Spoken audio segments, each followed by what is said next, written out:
حضرت حسین رضی اللہ تعالیٰ عنہ نے ان دنوں میں جو وہاں گزرے ہیں، جتنے بھی کوفی آئے ہوئے تھے نا، اکثر و بیشتر تو کوفے کے لوگ تھے، ان سے کہا کہ میں خود نہیں آیا، تم نے مجھے بلایا تھا، اے فلاں ابن فلاں، کیا تم نے مجھے خط نہیں لکھا تھا کہ آؤ؟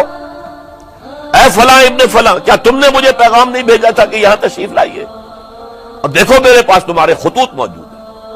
وہ ایک تھیلا جس میں کہ خطوط ہے وہ بھی لا کے میدان میں رکھ دیا۔ 20 جو ہے خاندان بنی ہاشم میں سے شہید ہوئے ہیں۔ حضرت حسین رضی اللہ تعالیٰ عنہ کا ایک بہت ہی انفنٹ چھوٹا بچہ وہ بھی شہید ہوا۔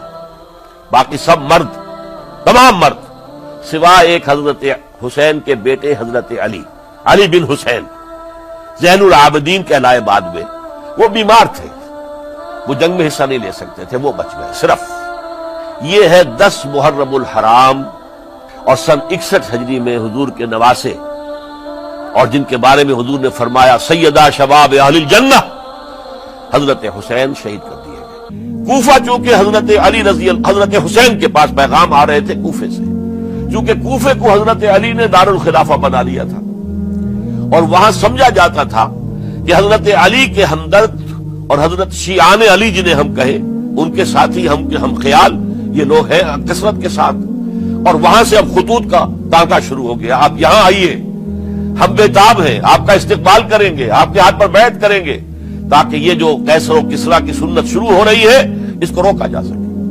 وہ تانتا بنا ہوا ہے خطوط کا۔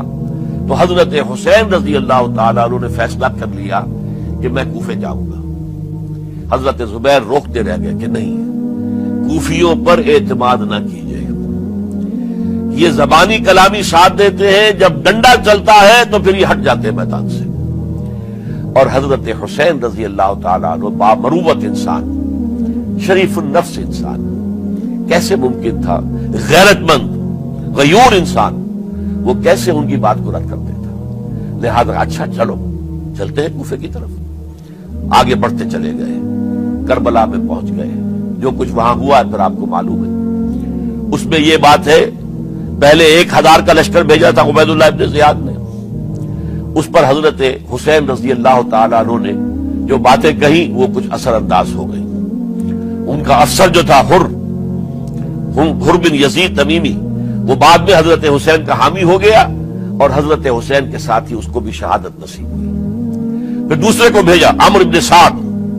عمرو بن سعد بھی ایک بڑی عظیم شخصیت کا بیٹا تھا، حضرت سعد ابن ابی وقاص جو فاتح ایران تھے، اور جن کو غزوہ احد کے موقع پر حضور نے فرمایا تھا کہ اے سعد تیر چلاؤ، میرے ماں باپ تم پر قربان ہوں۔ جبکہ احد میں گھیراؤ کر لیا تھا حضور کا، اور کفار قتل کرنے کے لیے ہجوم کر رہے تھے، اور کچھ حضرات تیر چلا چلا کے انہیں پھینک رہے تھے، دور جو ہے ہٹا رہے تھے، ان میں سے حضرت سعد ابن ابی وقاص بھی تھے۔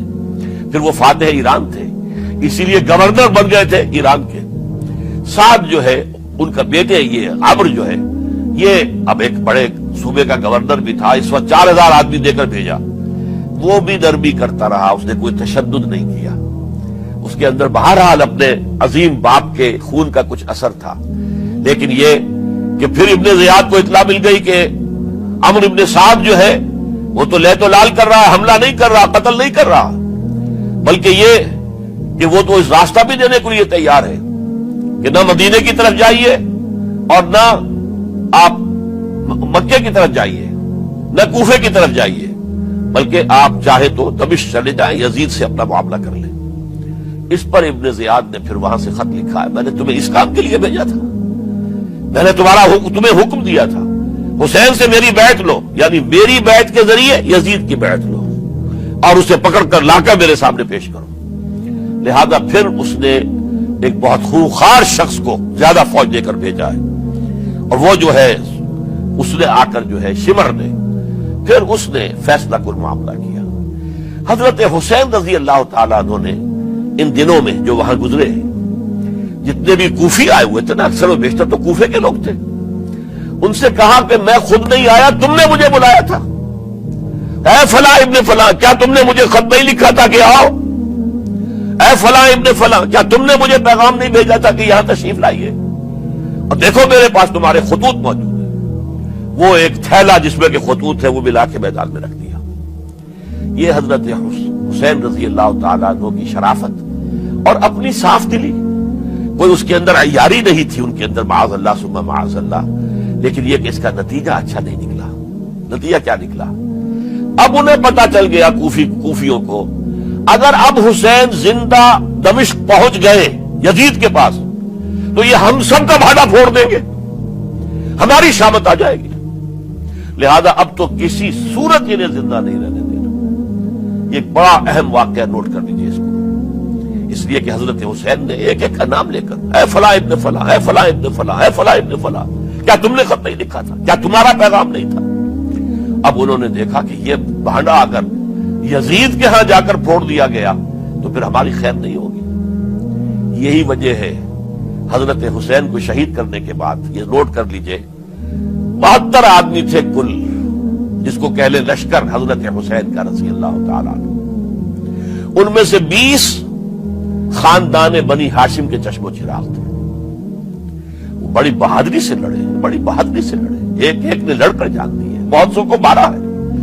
یقاتلون فی سبیل اللہ فیقتلون ویقتلون، قتل کر بھی رہے تھے، قتل ہو بھی رہے تھے، ایک ایک کر کے قتل ہو رہے تھے، شہید ہو رہے تھے۔ 20 جو ہے خاندان بنی ہاشم میں سے شہید ہوئے۔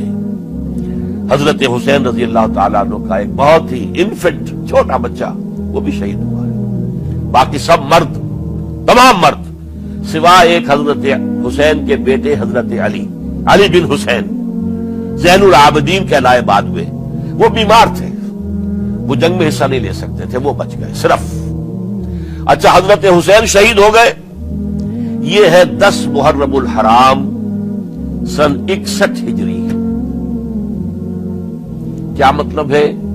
حضور کے انتقال کے ٹھیک 50 برس بعد، سن 11 ہجری میں حضور کا انتقال، اور سن 61 ہجری میں حضور کے نواسے، اور جن کے بارے میں حضور نے فرمایا سیدہ شباب اہل الجنہ، حضرت حسین شہید کر دیے گئے۔ اور اس کے بعد اس لشکر نے خیموں کو آگ لگا دی۔ یہاں نقطہ سمجھ لیجیے، آگ کیوں لگائی؟ انہیں معلوم تھا ہمارے خلاف ڈاکومنٹری پروف موجود ہے وہاں پر، وہ ہمارے خطوط کے تھیلے وہاں موجود ہیں، اگر وہ باقی رہ گئے تو ہماری شامت آ جائے گی، ہمیں کون بچائے گا؟ تاکہ وہ ریکارڈ جو ہے ان کا وہ تلف ہو جائے، سارے خطوط جو ہیں وہ جل جائیں، تاکہ ان کے خلاف ثبوت باقی نہ رہے۔ یہ عظیم سانحہ